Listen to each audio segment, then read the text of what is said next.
E aí, galera do YouTube, eu sou o Joey. Eu sou o Fatal. E nós somos da Mangatube, a sua rede de animes e mangás aqui no YouTube. Isso, galera, dessa vez com vocês mais um vídeo de Fullmetal Alchemist aqui no canal, fazendo parte da nossa semana Fullmetal Alchemist. E nessa semana nós iremos falar inteiramente sobre Fullmetal. Então, 7 dias da semana iremos falar somente sobre Fullmetal. Então, se você gosta de Fullmetal, continue aí no vídeo, que após a vinheta nós vamos falar pra você o que vocês já leram aí no título desse vídeo.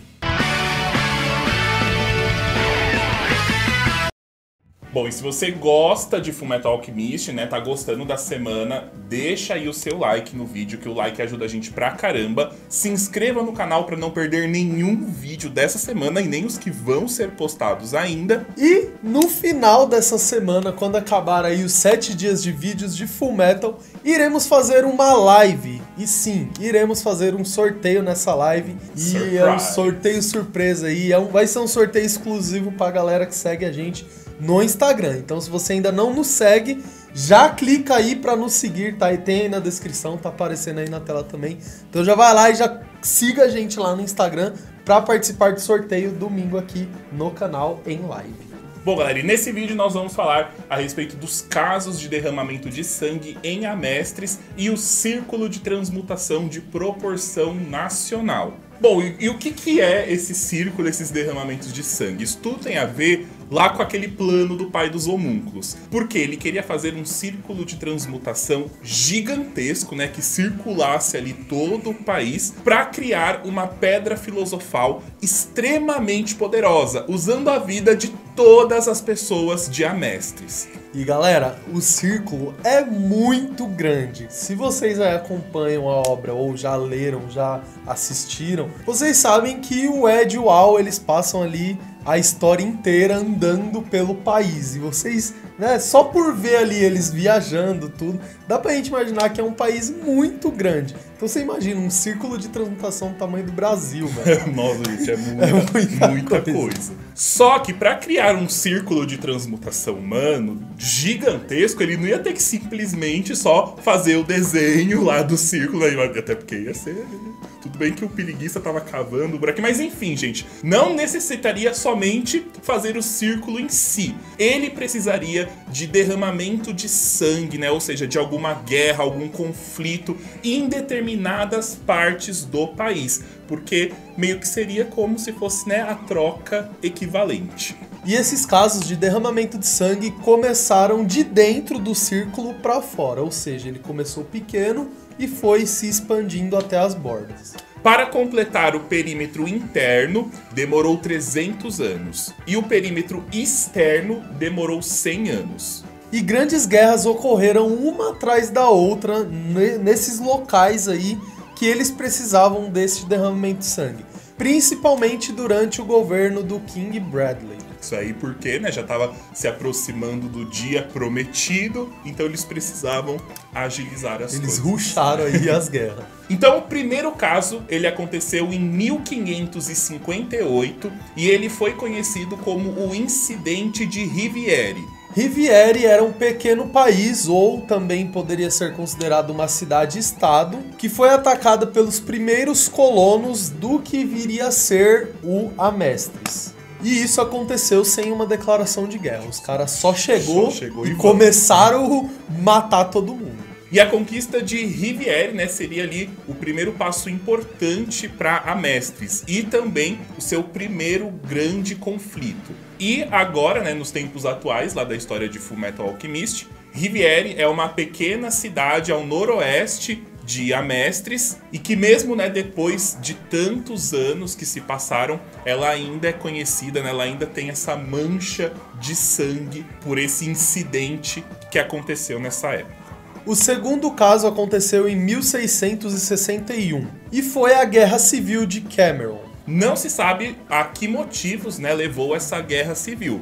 Só se sabe que ela foi causada pelos Amestris. O pior ainda é que essa cidade ela só foi escolhida para servir de guerra civil porque ela ficava no ponto do mapa onde eles precisavam de um derramamento de sangue. que é na região sudeste de Amestris. Então, tipo, é uma coisa até muito cruel de você pensar, né? Tipo, vamos criar ali um conflito só porque fica na região do mapa que a gente precisa. Tipo, o pessoal não tem nada a ver, né? E acaba sofrendo com isso. O terceiro caso aconteceu em 1799 e ele foi conhecido como o incidente de Soapman. Não se sabe também os motivos a que levou esse incidente, apenas que ele aconteceu na região de Fisk, né, onde fica localizado Soapman, e que ele matou milhares de pessoas. E a cidade, né, como vocês já sabem, ela apenas foi escolhida porque calhou da localização da cidade ser parte do círculo de transmutação. E essa cidade fica a nordeste de Amestris. O quarto caso aconteceu em 1811 e ele foi conhecido como o incidente de Wellesley. Tipo, é engraçado, né? Parece um nome de uma derivação de Wesley. E essa foi mais uma cidade que foi invadida sem declaração de guerra pelos Amestris. Causou ali milhares de mortes e, obviamente, o derramamento de sangue. E assim como as outras cidades, ela também só foi escolhida porque calhou de ficar no lugar onde eles precisavam do derramamento de sangue, que aí nesse caso é a sudoeste de Amestris. O quinto caso aconteceu em 1835 e essa foi conhecida como a Primeira Guerra pelas Fronteiras do Sul. Em outubro de 1835, Amestris invadiu as fronteiras de um país vizinho chamado Aerugo. E aí deu início a uma guerra que dura até os dias atuais na história de Fullmetal Alchemist. E essa guerra começou na parte leste da região sul de Amestris. À medida que a guerra era travada, Amestris, como campeã, né, acabava ali acoplando os territórios de seus inimigos e acabava integrando os povos dessas terras às suas próprias terras. Pegando que é meu agora, ganhei é meu, você quer meu também?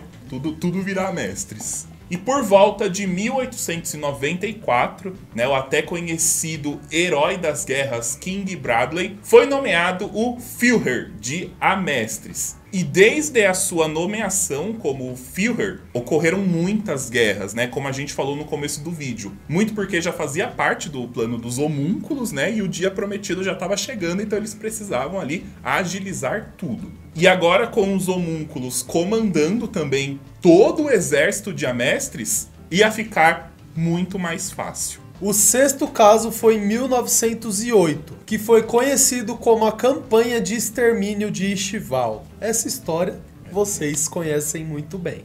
Tudo aconteceu em 1901, lá nas terras de Ishval. Tipo, eram terras muito desoladas, né? A pobreza ali reinava solta. E meio que o povo era um pouco abastado de Amestris, porque eles tinham as próprias crenças, eles não se misturavam assim em exército e tudo mais. Eles tinham suas próprias culturas, eles possuíam fisionomias diferentes e principalmente a cor dos seus olhos, que eram vermelhas, diferente ali de todos os humanos normais, comuns. Era como se eles também fossem um outro país dentro ali de Amestris. Só que nessa época, devido ao Bradley já ter assumido, né, como líder ali da nação, os militares já estavam tomando conta de Ishval. E aí aconteceu uma tragédia. Uma criança ishvaliana acabou sendo baleada por um soldado amestrino, provocando ali uma revolta dos ishvalianos, o que acabou causando uma guerra civil, né? O exército de Amestris contra os ishvalianos. E a guerra durou até 1908, quando Führer Bradley emitiu a Ordem Executiva número 3066, enviando para a frente de batalha em Ishval os soldados mais temidos do exército amestrino, que são os alquimistas federais. Aí, filho, a guerra já não ia ficar só em tiro, em faquinha, em canhão. Nossa, a coisa já ia evoluir para um nível, né, de misturar alquimia. Então, mano, os caras de Ishval, como eles odiavam a alquimia, porque eles falavam que era algo contra o deus Ishvala, né? Não tinha chance nenhuma. Lógico que a área foi devastada e a população ishvaliana massacrada em 1909. Só que aí mais tarde na história a gente descobre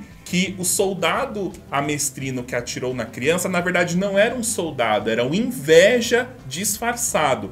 E daí a gente tem a revelação que todos os casos anteriores também foram causados por interferência dos homúnculos, né? E aí a gente acaba, nessa hora na história, descobrindo que aquilo tudo é plano do pai dos homúnculos para construir o círculo de transmutação de proporção nacional. Então não foi culpa de Estival a guerra ter estourado, era simplesmente porque também Estival calhou de estar no lugar errado. O sétimo caso começou em 1911 e dura até o tempo atual da história de Fullmetal Alchemist. E ela foi conhecida como a Segunda Guerra pelas Fronteiras do Sul.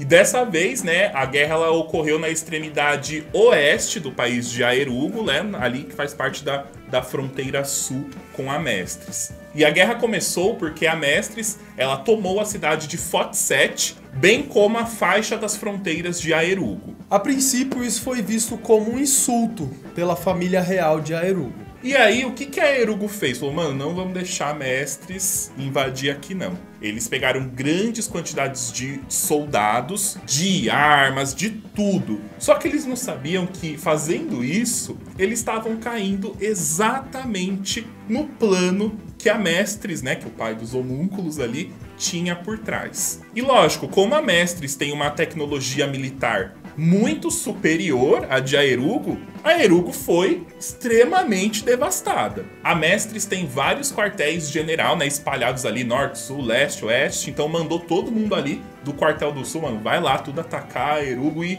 o que aconteceu, que foi tudo dizimado. Só que a Mestres, né, também não saiu ali muito ilesa, não, porque os caras de Aerugo também, né, conseguiram, né? Afinal, também uma guerra você não ganha só de um lado, né? A Aerugo também conseguiu ali derrotar um pouco das forças, tanto que na época estava também acontecendo a Batalha de Estival, e aí eles pediram para os soldados lá retornar e ajudar ali nas fronteiras do sul. E essa guerra, né, perdurou até o final da série de Fullmetal Alchemist. O oitavo caso aconteceu em 1914 e também ocorreu até o final da história de Fullmetal Alchemist, que foi a guerra pelas fronteiras do oeste. E o que aconteceu, né? A Mestres, ela usou fortemente seu exército no povoado de Creta, porque assim eles iam cansar, né, o povoado de lá e assim conseguir o que eles queriam, que no caso era, né, enfraquecer as suas forças. Creta foi obrigada a usar todas as suas forças de homens para essa guerra, enquanto a Mestres usou apenas o ramo ocidental de suas tropas para lutarem nessa guerra. O que nos dá a entender que se a Mestres tivesse mandado todo o seu exército para Creta, eles provavelmente teriam conquistado Creta muito, mas muito rapidamente mesmo. Só que aí não dava, né? Porque já estava acontecendo ali a batalha pela fronteira do sul e eles também pretendiam invadir Dracma na fronteira do norte. Então já só mandaram ali só aquela parcelinha, já estava bom. E a Mestres usou a cidade ocidental de Pendleton como um impulsionador de moral do seu exército. Afinal, essa foi a primeira cidade que eles conseguiram conquistar ali na invasão da fronteira oeste. Por conta de Bradley e dos homúnculos, essa batalha de Creta teve um derramamento de sangue muito grande, tanto da parte de Creta quanto da parte de Amestres. E embora Creta e Amestres tenham usado aproximadamente a mesma quantidade de homens, Creta se viu forçada a utilizar muito mais do seu poderio. Creta se viu obrigada a utilizar uma porcentagem muito maior de suas forças totais. O nono caso aconteceu em 1914 e ficou conhecido como a Revolta em Liore. Por muito tempo, a região de Liore ela foi governada pelo padre Cornelo, né, que ali ele implantava nas pessoas o seu regime teocrático, fazendo eles acreditarem nas bênçãos do deus Leto, de que era um deus milagroso, né, que concedia milagres, e ele fazia ali os milagres na frente de todo mundo. Só que na verdade não era milagre, ele usava um anel feito com uma pedra filosofal falsa, né, dada pelos homúnculos. E com isso, ele conseguia enganar as pessoas. E com a ajuda dos irmãos Elric, o Cornelo foi desmascarado. E Rose, que foi uma mulher que eles conheceram, né, durante a estadia deles em Liore, começou a liderar uma rebelião contra o Cornelo. O que ela não sabia é que essa rebelião ia acabar com muitas mortes e o derramamento de sangue, que era exatamente o que os homúnculos queriam. Então, novamente, tudo saindo de acordo como os homúnculos esperavam. E o 10º e último caso aconteceu em 1914. E esse incidente foi conhecido como a luta contra Drácima. Desde que o mundo é mundo, que a Mestris é a Mestris e que Drácima era Drácima, ambos os países estavam praticamente sempre em conflito. Até que, um tempo, eles fizeram um acordo de não agressão, né? Ou seja, eu não ataco seu país e você não ataca o meu país. Porém, esse pacto, ele durou até o final de 1914, que foi quando Drácima decidiu atacar de vez a Mestris. E por influência de Kimblee, que foi lá e conversou com os Drakmarianos, ele os convenceu a atacar a Fortaleza Briggs, se aproveitando da ausência da General Armstrong, que não estava lá, ele estava na central resolvendo os assuntos que estavam acontecendo por lá. Então, o forte estava tecnicamente desprotegido. Sem a sua líder máxima, né? E lembrando que o Kimblee, ele estava trabalhando para os homúnculos. Então, novamente, ele que foi ali a pulguinha que fez Drácima falar, não, vamos atacar lá mesmo. Ele foi o estopim ali para acontecer essa potaria entre Drácima e o Fort Briggs. Só que, gente, mesmo sem eles terem lá a Genial, a Olivia Armstrong, que é muito foda, Briggs conseguiu dizimar Drácima. Drácima não teve assim, não deu nem pro cheiro. Mano, pra vocês terem ideia, o Fort Briggs não teve nenhuma baixa. Eles esfolaram os Drakmarianos. E Drácima recuou, né? Tipo, arregou, depois que eles viram que perderam muitos soldados ali na guerra. Só que derramamento de sangue já estava ali feito, dia prometido já estava chegando, tudo de acordo conforme o plano do pai dos homúnculos. E aí a história entra naquela parte em que a gente conhece, né? Que não vamos falar aqui, já para não dar muitos spoilers. Mas agora vocês entendem como que surgiram os 10 casos de derramamento de sangue lá em Amestris, né? Por que eles aconteceram, onde que foi, e dá para entender melhor o plano do pai dos homúnculos. E se vocês pararem para pensar um pouco, a história de Fullmetal lembra uma história que existiu aqui no nosso mundo real, que foi a história da Segunda Guerra Mundial, Hitler invadindo muitas fronteiras, né, que nem louco. Então a Amestris lembra bastante isso daí. E também pode ser que seja um assunto para outro vídeo. Quem sabe? Isso aí vai depender de vocês e do like de vocês nesse vídeo. Se gostou, então deixa o seu like, se inscreva no canal se você não for inscrito e lembra de ativar esse sininho de notificação, gente. Se gostou do vídeo, além do like, você pode comentar aí, dar ideias de outros assuntos que você gostaria de ver de Fullmetal. E continue aí nos acompanhando essa semana, porque ainda tem bastante assunto de Fullmetal aqui para vocês. Bom, galera, muito obrigado por assistir o vídeo até aqui. Nos vemos na próxima. É isso aí, valeu, falou!